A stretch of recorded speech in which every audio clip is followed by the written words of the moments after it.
Hola a todos, hoy estamos con Javier Villamor para hacer una entrevista. ¿Qué tal, Javier? Muchas gracias por haber aceptado. Gracias a ti por la invitación, Álvaro. Nada más decir que te iba a entrevistar, la gente se mostró muy interesada y sobre todo estaban interesadas por tratar de captar cuál es el hilo conductor entre todas las cosas que tú sueles comentar, y es precisamente lo que yo quería ofrecerles hoy, porque Perfecto. Escuchamos hablar de Davos, escuchamos hablar de Soros, escuchamos hablar de mil y una cosas y no llegamos a ver cómo se hilvanan entre sí.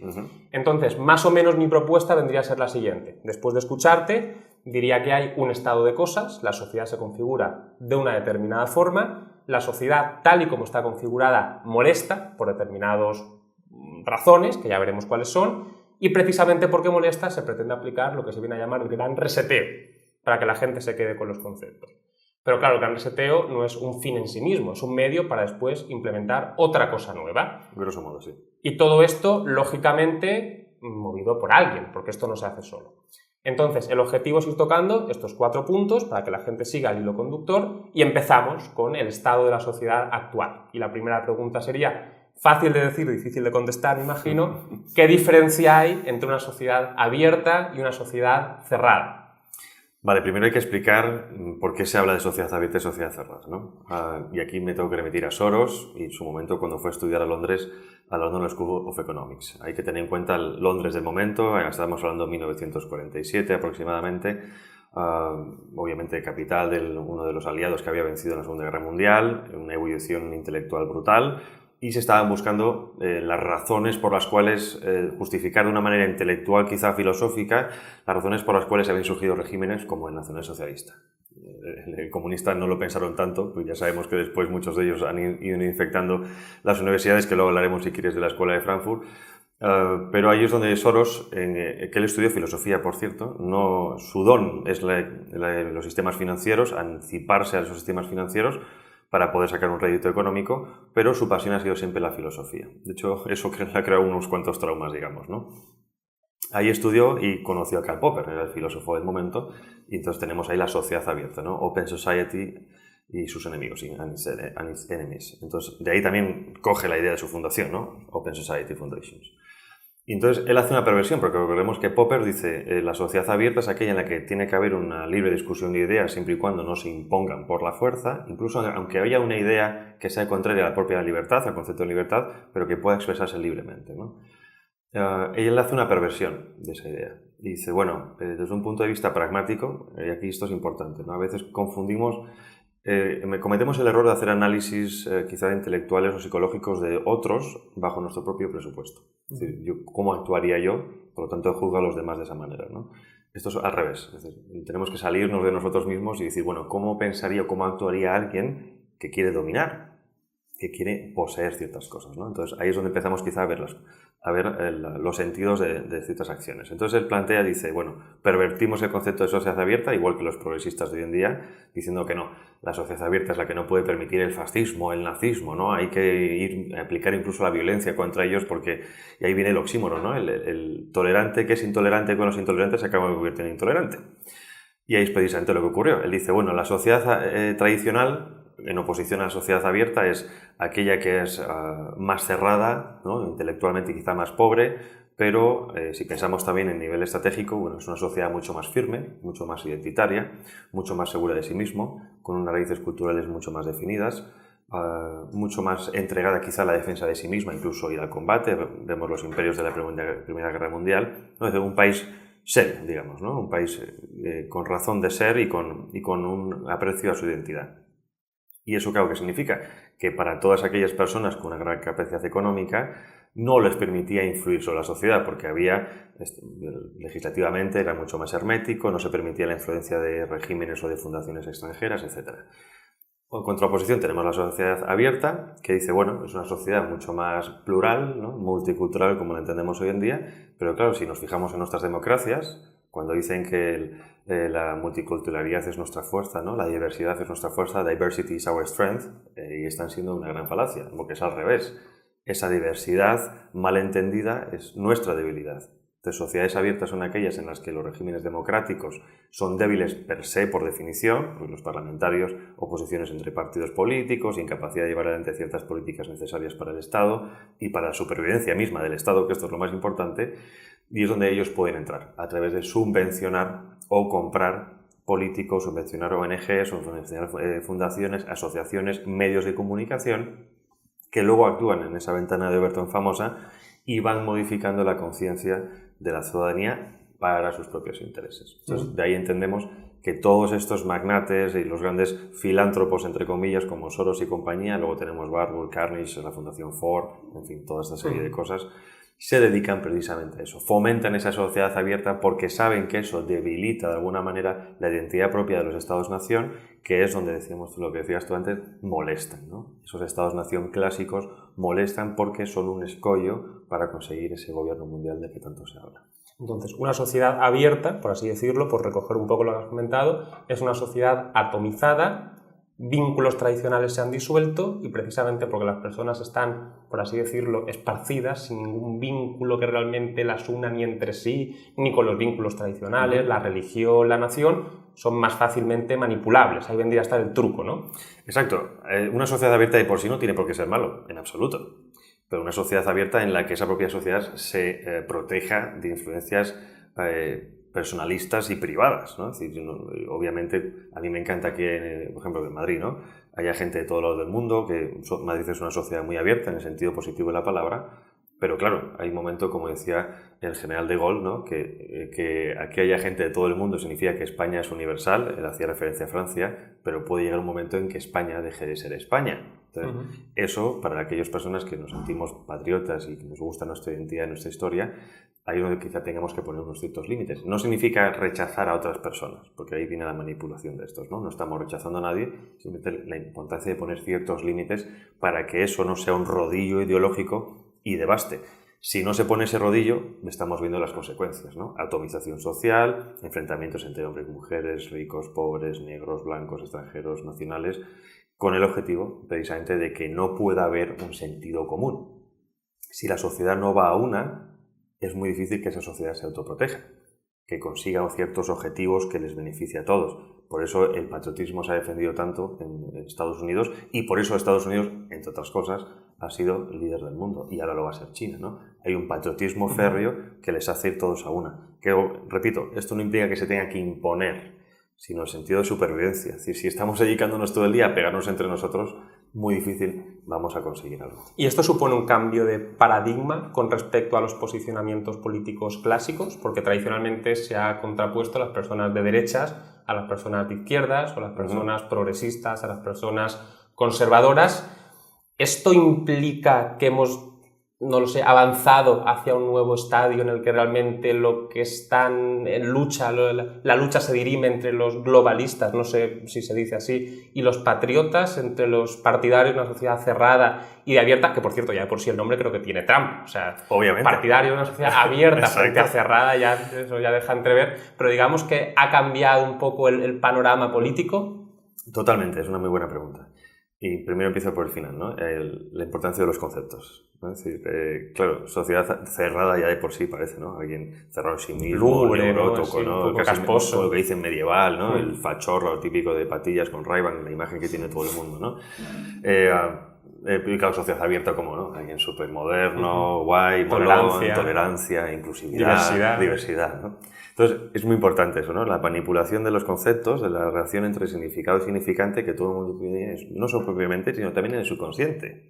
Porque si ya hemos conseguido bombardear, luego si quieres lo explicamos lo de los 5 pilares de lo que digo yo de la ventana de Overton, ¿no? Si conseguimos bombardear claramente la línea de flotación de la mente de la sociedad con ciertos conceptos, vas a hacer que cambien de forma de pensar, que piensen prácticamente incluso lo contrario a su propia supervivencia, porque estamos viendo, ¿no? O sea, la gente está yendo contra la propia supervivencia de la sociedad, del bienestar común, etc.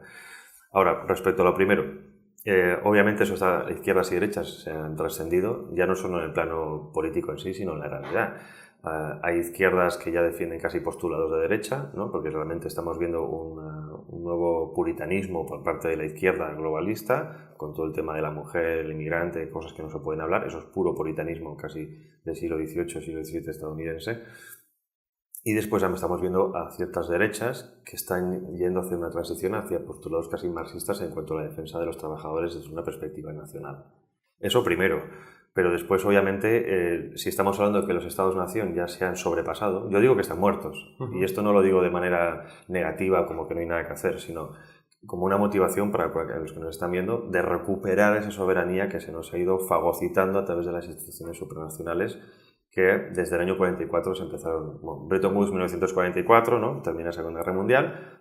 Hay una serie de pactos entre los aliados, entre las primeras potencias de los aliados y aquellos que declararon la guerra al eje antes del 1 de abril de 1944, y a raíz de eso, que es donde se instaura el paradigma actual, que es el sistema financiero bolsa especulativo, se crean las Banco Mundial, Fondo Monetario Internacional, ONU, etc. Y eso es lo que desde entonces ha ido, como digo yo, fagocitando esa soberanía nacional y que después ha servido para, mediante una correa de transmisión, gobiernos internacionales, gobiernos nacionales, trasplantar, suplantar nuestro sistema jurídico o legislativo nacional por las leyes internacionales para instaurar ese gobierno mundial, ¿no? Eso me gusta explicarlo así, creo que es una forma sencilla de comprender el gobierno mundial, el nuevo orden mundial, que no es otra cosa que eso, que fortalecer instituciones supranacionales que han tenido, o precisamente porque ha habido cesión de soberanía de los entes miembros hacia arriba, nos están ahora yendo hacia abajo con la modificación. Entonces, si entendemos eso, ahí podemos quizá entender, no desde un punto de vista negativo, porque hay gente que dice, bueno, patriotas, ¿no? Otra vez ya les vienen las fachas, los de la banderita y tal, ¿no? Patriota no es eso, patriota es alguien que ama su patria en el sentido estricto de la palabra y que quiere seguir siendo, o digamos defender hasta cierto punto la poca soberanía que queda. Porque como te decía antes, yo soy un firme partidario de las reformas del 15M. Yo fui responsable de prensa 2 meses antes de marcharme en Berlín, esto empezó en mayo, yo me fui en agosto. Y realmente creía firmemente en esas modificaciones. Tiene que haber una revolución plenamente democrática para que el pueblo recupere la soberanía que le ha sido usurpada, primero por los partidos políticos y segundo por cómo está configurado la política internacional. Y nos encontramos frente a esa tesitura en la que mucha gente tampoco se acaba de encontrar, ¿no? Porque hemos visto la izquierda antiglobalista, ahora está completamente comprada por ellos, ¿no? Antes reventaban ciudades, ahora incluso defienden lo mismo, no entienden, creo que muchos de ellos no entienden ni siquiera el porqué, pero lo defienden, y vemos a otros que iban contra, o que estaban apoyando el sistema, que ahora se han soltado de eso porque han visto el sistema, cómo funciona, y han pasado a posiciones más antisistema. Bueno, es interesante ver cómo va a ser esto en los próximos años.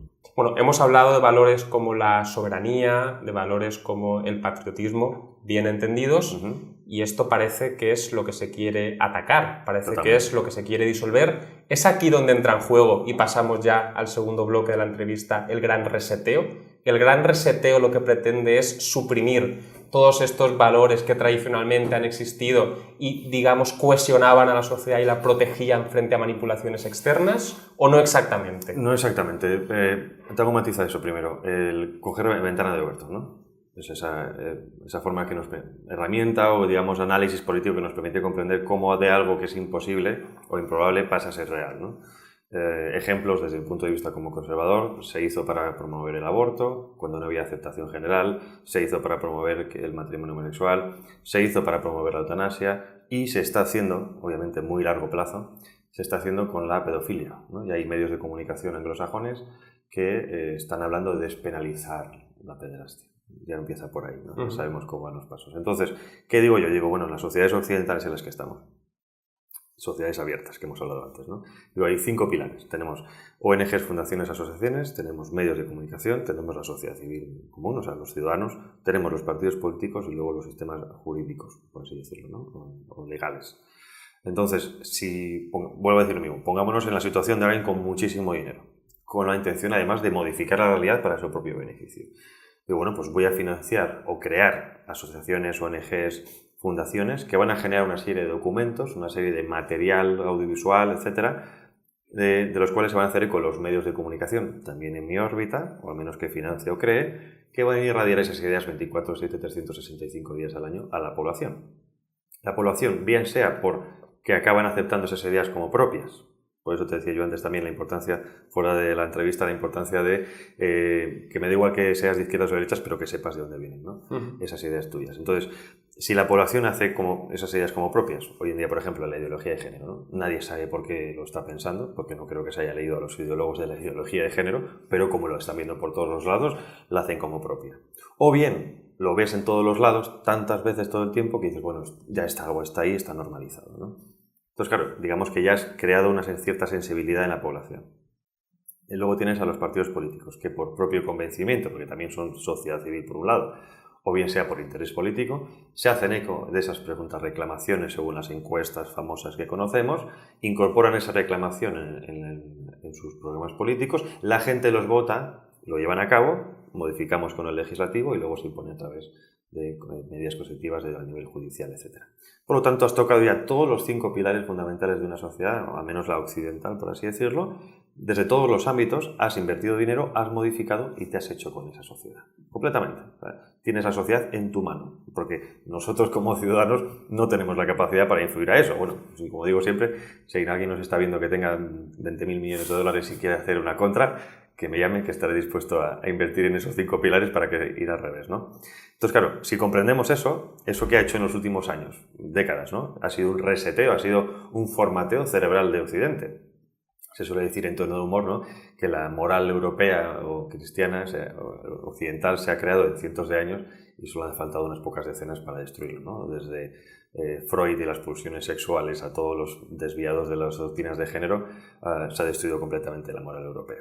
Entonces, claro, ya ha habido un pequeño reseteo, grande, vamos a decirlo grande. Se ha modificado, es decir, para poder instalar un nuevo software tienes que eliminar el software anterior. Yo sé que hay gente que malentiende cuando yo y mucha gente defendemos la cristiandad, no solo como creyente que soy, sino desde un punto de vista, ya hablo cultural, ¿no? Puedes no ser creyente, pero estar de acuerdo con los valores que han creado, ¿no?, que se ha creado a través de esa religión, en este caso la cristiana. Entonces, estamos eliminando la cristiandad en todos los aspectos, sobre todo en el cultural, ¿no? Lo que ya es derecho, tú lo sabes bien, ya no significan derechos, el respeto a los derechos humanos ya no es el respeto, ya son neoderechos, la familia, la vida en sí misma ya también está completamente pervertida. Todos esos conceptos, como bien decías tú al principio, se han ido pervirtiendo y ya nada significan lo mismo. Y ahora has podido hacer tabula rasa y ahora nos van a escribir el nuevo futuro, ¿no? Entonces has dicho lo del gran seteo.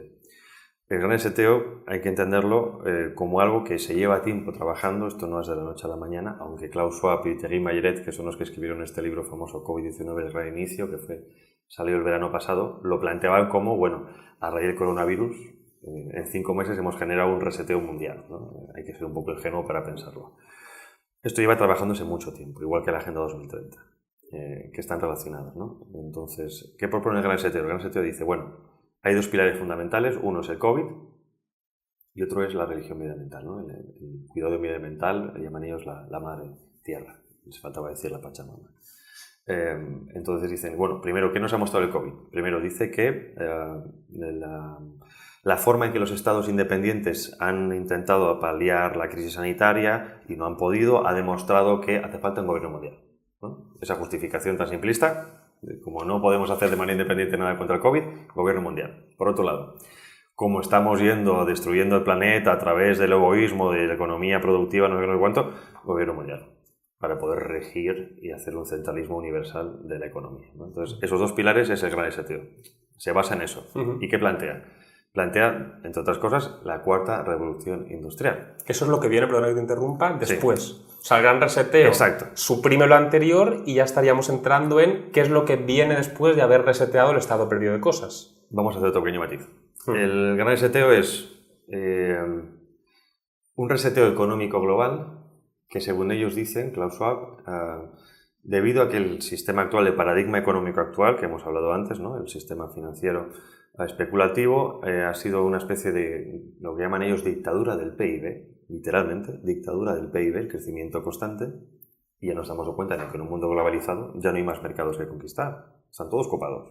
O nos vamos a Marte y encontramos mercados extraterrestres o no podemos seguir conquistando. Entonces, ellos saben que el sistema está muerto, en el sentido de que cada vez hay más deuda y hay una economía que no es productiva, y aparte de los estados cada vez son más grandes, ¿no? Es decir, ya no se puede más, es casi como un cáncer, ¿no? O sea, hay una metástasis. Entonces, que dicen, bueno, vamos a hacer un corte, no podemos... Además, aquí invito a los espectadores a pensar, ¿no? Yo ya sabes que soy de los que consideran que esto es una pandemia, hay mucha gente que no lo ve así, pero no había una excusa, si no fuera la sanitaria, capaz de conseguir lo que se ha conseguido.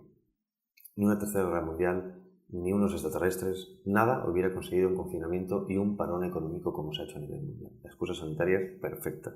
Entonces, eso ha servido para cortar y a raíz de ahí resetear. Entonces, ¿qué plantean? Plantean varias cosas. Bueno, lo plantean la Agenda 2030. Bueno, hay van dos lados, por un lado. Bueno, o sea, la Agenda 2030, ¿qué es lo que entiendo yo? Bueno, la Agenda 2030 son los Objetivos de Desarrollo Sostenible, que son los objetivos globalistas conocidos por casi desde hace tiempo. Se presentaron oficialmente en 2015, se debatieron de alguna manera más indirecta en 2008 en el Foro Económico de Davos de ese año, y ya se empezaron a hablar de ellos en la Convención para el Desarrollo, Población y Desarrollo del Cairo del año 1994. Que desde ahí es donde vienen gran parte de las políticas pro-abortistas y de género, ¿no? La igualdad de género, etc. Entonces, ¿cómo entiendo yo la Agenda 2030? Son 17 puntos que si lo compenetramos con el Gran Seteo sirven como la creación de los cimientos de ese nuevo mundo al que el Gran Seteo nos va a llevar, ¿no? Destruimos las libertades, primero, destruir los estados-nación, están casi hechos, destruir las independencias económicas de las naciones, prácticamente hecho, porque todos pertenecen a esa división internacional de trabajo, más o menos.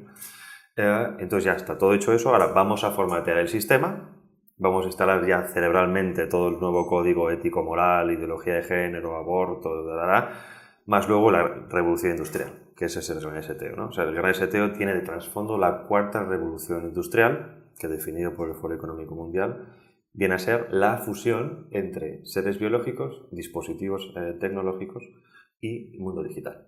Es decir, lo que comúnmente hemos conocido como cyborgs, ¿no? O transhumanos, o por ejemplo Matrix, ¿no? La idea de tener aquí algo que podamos conectarnos a otra cosa.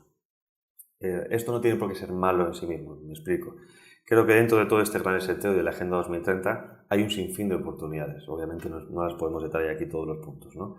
Pero si realmente hubiera un gobierno, o tuviéramos un gobierno que mirara por el bien nuestro y que realmente tuviera la capacidad de proyectar a futuro y decir, bueno, ¿por dónde van a ir los temas para yo anticiparme como país y poder tener quizá una posición mejor en ciertos mercados, etcétera? Sería una gran oportunidad, pero sabemos que no va a ser así. Entonces, ¿cuál es el problema? Que nos damos de bruces frente a una serie de consecuencias negativas. Porque claro, estamos hablando de que el transhumanismo puro y duro. Es decir, que el videojuego este que ha salido hace poco, el Cyberpunk, que todo el mundo le encanta, pues todo el mundo le encanta jugarlo. Pero no serlo. ¿Cuántos de ellos nos pondríamos 8 ojos y nos pondríamos la mitad de un brazo de metal? Que hay gente que lo va a hacer encantada, ¿eh? Estoy convencido. Pero ¿qué pasa eso? Entonces, todo eso podemos entenderlo con la empresa Neuralink de Elon Musk, el creador de Tesla. En él plantea lo siguiente. O sea, él está estudiando la transformación de los impulsos electromagnéticos de las neuronas cerebrales. Las neuronas, nuestro cerebro está lleno de neuronas y luego las neuronas se comunican por sinapsis, ¿vale? Entonces, esa sinapsis genera un impulso electromagnético. Si conseguimos transformar ese impulso en ceros y unos, que es el lenguaje digital, estamos teniendo la capacidad de leer el pensamiento. No estrictamente, pero sí podemos comprender el funcionamiento del cerebro. Yo puedo saber si tú en un momento estás enfadado, triste, por una cosa en concreto, ¿no? Y eso puede modificar obviamente los cerebros en sí, ¿no? Y entonces, hace poco ha salido un vídeo de un mono con el chip que tiene ahora mismo creado en Neuralink, que lo puede ver todo el mundo en la página web. Viene a ser como una moneda de las 500 pesetas, igual hay gente que ni las conoce, pero bueno, una moneda de 2 euros, más o menos, un poquito gordita, con un cable. Y eso ha permitido al mono jugar al ping-pong, al videojuego este de la bolita de los años 80, con el cerebro, literalmente, con la mente. Hay ahora mucha gente apasionada de esto. Y todos estos mecanismos, me imagino, de llegar a estar a la disposición del ser humano, estarán a la disposición de pocos seres humanos. Claro, es que hay muchas cosas, pero esto se junta con el proyecto Rusia 2045, que es un multimillonario ruso, que lo que quiere es llegar a conseguir lo que se hizo en la película de Avatar, de James Cameron. Es decir, por eso la importancia de unir todos los puntos, ¿no? Es decir, si conseguimos transformar los impulsos electromagnéticos en ceros y unos, estamos convirtiendo en nuestro cerebro en un disco duro. Entonces, hay la creencia de que nuestra alma estaría ahí, entonces podríamos sacar nuestra personalidad, o sea, lo que nosotros somos, podríamos sacarlo como un disco duro y meterlo en otro avatar. Entonces, eso sería un poco la vida eterna de los transhumanistas, ¿no? Y eso, claro, esto es a largo plazo, ¿eh? Esto obviamente está proyectado a 40, 50 años, Pero ese gran STO hay que entenderlo, por volver al tema, era como un parón y un empezar de nuevo, ¿no? Es decir, cortamos desde aquí. Ahora, ¿por qué cortamos? Perdona que me enrolle con esto. Hay que entender también nuevamente cómo funciona esto. Es decir, a través del libre mercado, sin frenos, en un capitalismo agresivo que hemos vivido en las últimas décadas, hay multinacionales que tienen muchísimo más poder que cualquier nación, ¿no? Eso hace falta ver los productos interiores brutos de naciones que no tienen nada que ver con la facturación de Google, ¿no?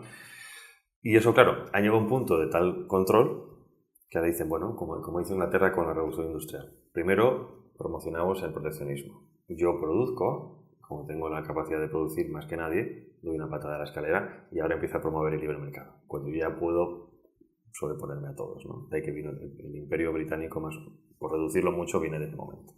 Ahora viene a ser algo parecido.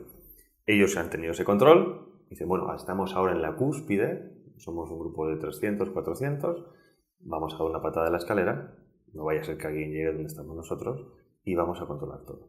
Entonces ahí tenemos multinacionales, las Big Tech y las Big Finance que las llaman, que dominan los entes supranacionales, y eso tenemos la pirámide de toda la vida. O sea, esto es como el gato pardo, ¿no? Todo tiene que cambiar para que no cambie nada. Pues estamos viviendo exactamente eso. Ha habido una suplantación de los entes nacionales por multinacionales, pero la estructura de poder es exactamente la misma. Y aunque quizás con esto último ya hayas aclarado lo que te voy a preguntar, aquí viene la pregunta del millón. Detrás de todo lo que planteas, el gran reseteo, la Agenda 2030, ostras, hay mucho esfuerzo detrás. Entonces, sí. ¿Quién está detrás haciendo todo este esfuerzo? Porque esto no se hace solo, lógicamente.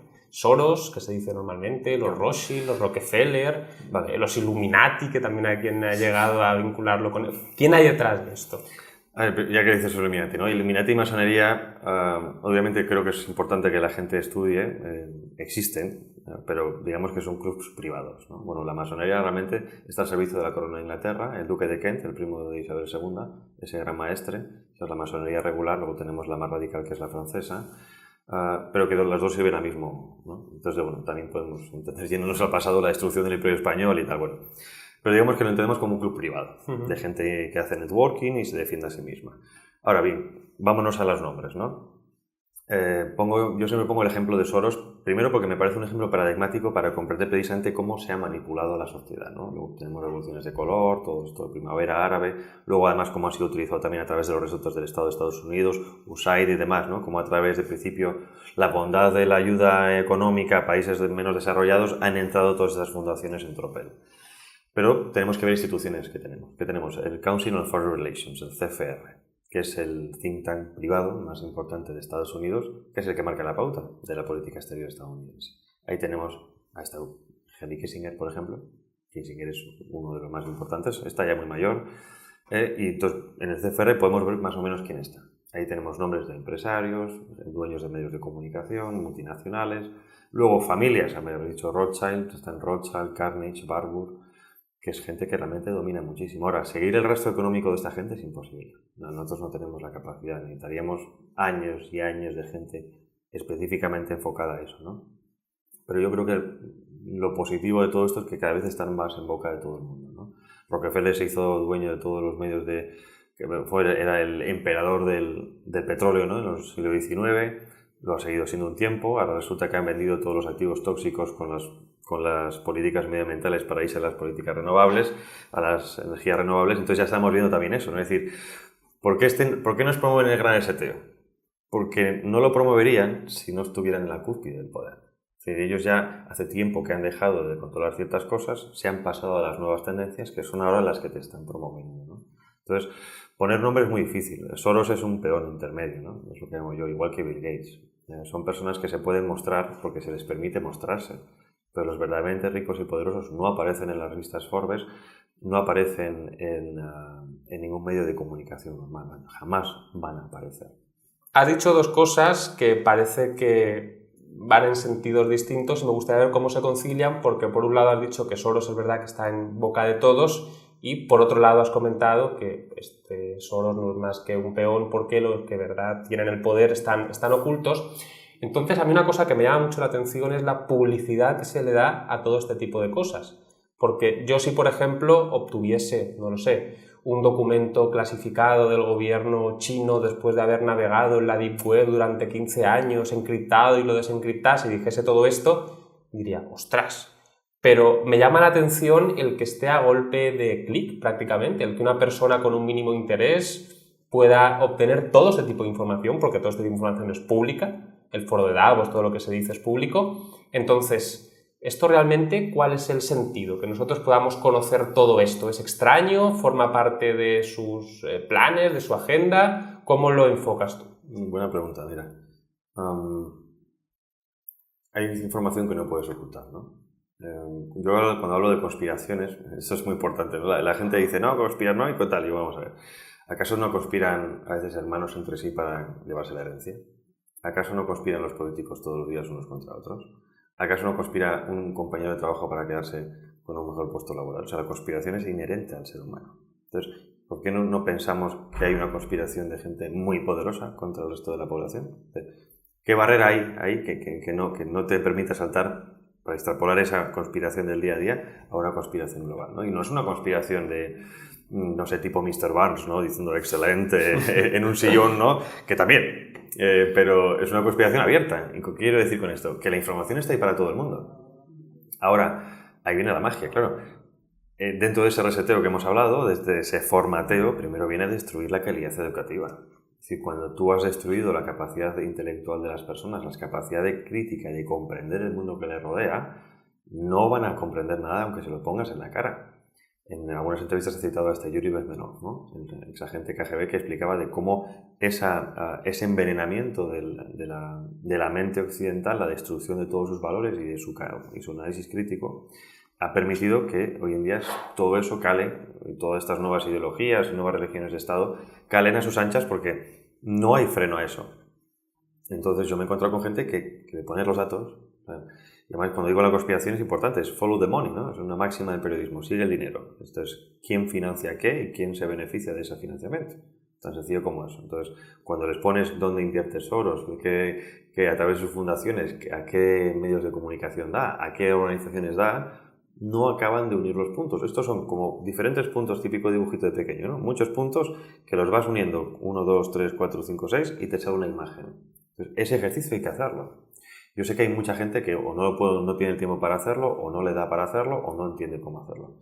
Pero ese ejercicio tenemos que entender a hacerlo. Tenemos que tender como ciudadanos para poder ser ciudadanos en el sentido clásico de la palabra, es decir, que seamos críticos, independientes y podamos aportar algo a la polis. Ahora bien, es decir, cuando vemos cuál es el problema de todo esto y podemos entender perfectamente por qué ahora se han lanzado a censurar magnéticamente. Pusieron primero el control de digital, ¿no? Es decir, vamos a sacar internet, esto va a ser una explosión digital, vamos a tender hacia esa revolución tecnológica, todo muy bien, pero han visto que se les ha escapado de las manos. Eso ha generado un boom de información que se llama fuentes abiertas, ¿no? Fuentes de inteligencia abiertas, OSINT, que ha servido para que mucha gente curiosa haya empezado a encontrar cosas que de otra manera hubiera sido imposible a través de los medios tradicionales. Y entonces han empezado a unir cosas, han empezado a unir puntos. No te digo que haya gente que se le haya ido la pinza, por supuesto. Hay gente que me da mucha rabia cuando mezclan algo muy importante, como quizás sea comprender Soros y todas las influencias de sus fundaciones, con extraterrestres, ¿no? Creo que es una píldora de realidad revestida de una cosa que no digo que no existan, no, es como Dios, ¿no? O crees o no crees, ateo o agnóstico respecto a lo, pero eso es otra cosa. Lo que digo es que, claro, también hay una contaminación informativa, bien sea porque es una contrainformación de los servicios de inteligencia, o porque interesa, o porque a otros les interesa difamar, se suelta eso para contaminar. Entonces, de ahí podemos entender cómo desde hace muy poco tiempo han creado lo que llaman las fake news. Un fake news que ha existido siempre, pero se han lanzado a la carrera para justificar una serie de censuras que serían imposibles en una democracia. Y todo esto viene a raíz primero del Brexit, después del no en Colombia al proceso de paz, que igualmente Santos lo hizo y se llevó el Premio Nobel de la Paz, o sea que otro tanto. Y entonces me acuerdo un artículo que decía, Merkel exige, ¿no?, a Facebook y a las demás Big Tech que comiencen a censurar las fake news por el daño que hacen a la democracia, ¿no? Uh-huh. Y bueno, ya como decías tú, la manipulación de los conceptos, ¿no? Lo mismo que hizo la revista Time, que por cierto reconoció este febrero que hubo manipulación y conspiración contra Donald Trump para derrocarlo. Ellos dicen que era una conspiración para salvaguardar la democracia. Pues, pero eso fue una manipulación, fue una conspiración, un golpe de Estado blando. Tanto que decían que él estaba loco y que los que asegurábamos eso éramos unos conspiranoicos, pues resulta que es verdad, en febrero de este año. Entonces, podemos entender ahí precisamente esa censura. De hecho, ese es el peligro. Es decir, ha servido tanto para crear esa corriente, digamos, antisistema, que ahora están diciendo que todo lo que sea antisistema es fake news, prácticamente, ¿no? Largas conspiraciones de si no sé qué, no sé cuánto, intentar desprestigiar a la persona que va contra ellos de esa manera es complicado, pero yo creo que también, como punto positivo, ya que estamos hablando de cosas muy pesimistas, creo que un punto positivo puede ser ese. Es decir, ya hemos llegado a un punto de inflexión en el que creo que ya no hay... lo tiene muy complicado para imponernos de manera coercitiva aquello que intentan hacer. Que ahí viene la siguiente pregunta para ya tratar de cerrar un poco el círculo. Hemos visto la situación que se está dando ahora y en el pasado, cómo se pretende resetear, qué es lo que vendría después, quién está promoviendo todo esto. Hablando de resistencia, yo me pregunto, ¿nadie se opone? ¿No hay estados que estén en contra de estas agendas? ¿No hay personas con influencia también y de dinero que estén en contra de todas estas agendas? ¿Tienen vía libre o hay resistencia? Es complicado, ¿no? Repito, si nos hacemos otra vez la idea de cómo se influye, hay muy poca gente que se atreva por intereses a hacer esto, ¿no? Ahora, ¿se puede hacer? Claro que se puede hacer, ¿no? ¿Quién lo impone esto? Bueno, lo estamos viendo. Políticos internacionales, Bruselas, es decir, tienen cara y nombre. Quizá no sea tan importante saber quién es el cerebro, el mastermind, ¿no? No llegamos a eso. Pero sí sabemos quiénes son los demás miembros del ejército. Estos son dos ejércitos, ¿no? Uno y el otro. Entonces sabes quiénes son los generales, sabes quiénes son los comandantes, los coroneles, etcétera, etcétera. Y más o menos te puedes hacer gráfico. La estructura de poder está ahí, ¿no? Klaus Schwab, entre otros, ahora es un poco el hombre de moda, que por cierto lleva siendo presidente del Foro Económico Mundial 50 años. 50 años, desde el año 71, que se dice pronto. Pero son los que nos plantean que ahora vamos a cambiar el mundo, ¿no? Y los que se han beneficiado del sistema anterior son los que nos plantean ahora que vamos a cambiar de verdad, ¿no? Esto es como los comunistas que dicen, no, es que Cuba no funcionó, China tampoco, la siguiente va a ser la buena. Entonces, ¿qué se puede hacer? Bueno, entendiendo precisamente por dónde van a ir los tiros, primero, si entendemos estos 5 pilares que me parecen muy importantes de entender, ¿no? Cómo manipular a una población, y sabemos cuáles son los objetivos que tienen, por ejemplo, Agenda 2030, que son 17 objetivos, creo que es fácil hacerle freno conjugando las dos. Agenda 2030, fin de la pobreza, educación de calidad, ciudades conectadas, que significan más control, más gobernanza global, más políticas climáticas. Sabes por dónde van a ir los tiros y sabes cómo van a actuar por aquí. Entonces, ahora no estamos en fase, yo creo, ¿no? Lo hago desde el punto de vista, no tenemos el poder para hacer frente a ese rodillo. No tenemos, como decía, no hay un Soros detrás de gente como yo que diga, toma, 200.000 millones y punto a trabajar, ¿no? Ojalá, si alguien nos escucha o alguien conoce a alguien que me contacte. Pero podemos trabajar en esa ventana de Alberto. Y yo creo que estamos haciendo una gran labor, o primero, gente como tú, explicando el tema del derecho, etcétera, etcétera, ¿no? Para mucha gente, para comprender cómo funcionan los sistemas judiciales, periodistas como yo y otros tantos, abogados, juristas, empresarios, youtubers, incluso que algunos sin saberlo, sin quererlo, están haciendo mucho bien, porque primero hay que conseguir la masa crítica. No tanto porque podamos volverlos contra ellos, sino porque lo importante es romper esa delgada línea roja entre el control psicológico del poder y la población. Yo digo, el control es el miedo. Si nosotros no tenemos miedo, ellos no tienen poder, y lo saben. Solo fijarse ahora, por ejemplo, con las vacunas, ¿no? Sé que es algo polémico, pero te están regalando hamburguesas, porros, dólares en Estados Unidos para que te vacunes, ¿no? Hay un interés ahí concreto, no se sabe por qué, pero la población es reacia. Entonces están viendo que no pueden imponer ciertas cosas. Entonces, dentro de la batalla cultural que se llama esto, ¿no? Hoy en día, que se llama todo un poco lo que estamos haciendo, se ha conseguido mucho en muy poco tiempo. Porque recordemos, si hasta ahora donde hemos llegado lo han hecho unos pocos, con mucho dinero, con la connivencia de unos cuantos, y todavía no han conseguido destruirnos del todo ni acabar con nosotros del todo, y en apenas 5 o 6 años que unos cuantos llevamos con esto, hemos conseguido muchísimo. Yo creo que eso es una forma de animar a la gente a trabajar en pos de, ya digo, no de izquierdas y derechas, sino de la libertad del ciudadano para decir, váyanse ustedes por donde han venido, déjenme en paz, déjenme vivir en paz, no me impongan sus ideas, no me intenten imponer una forma de vida, no me destruyan mi libertad económica ni mi libertad política, ¿no? Da vértigo. Entiendo que hay gente que no se quiera exponer, ¿no?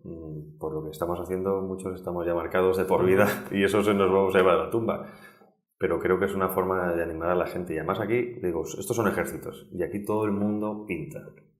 Yo es que, por ejemplo, soy una ama de casa y yo no. Al revés. Tú estás en casa, tienes la educación de tus hijos en tu mente, en tus manos. No el Estado. Tú eres importante para que tus hijos nazcan libres. Yo soy un empresario, ¿qué puedo hacer? Financiar cosas concretas. Abogados, precisamente, meter denuncias. Jueces, lo mismo. Periodistas, en mi caso, informar. Todos sumamos. Cuando antes comprendamos eso, antes podemos hacer algo en la contra, ¿no?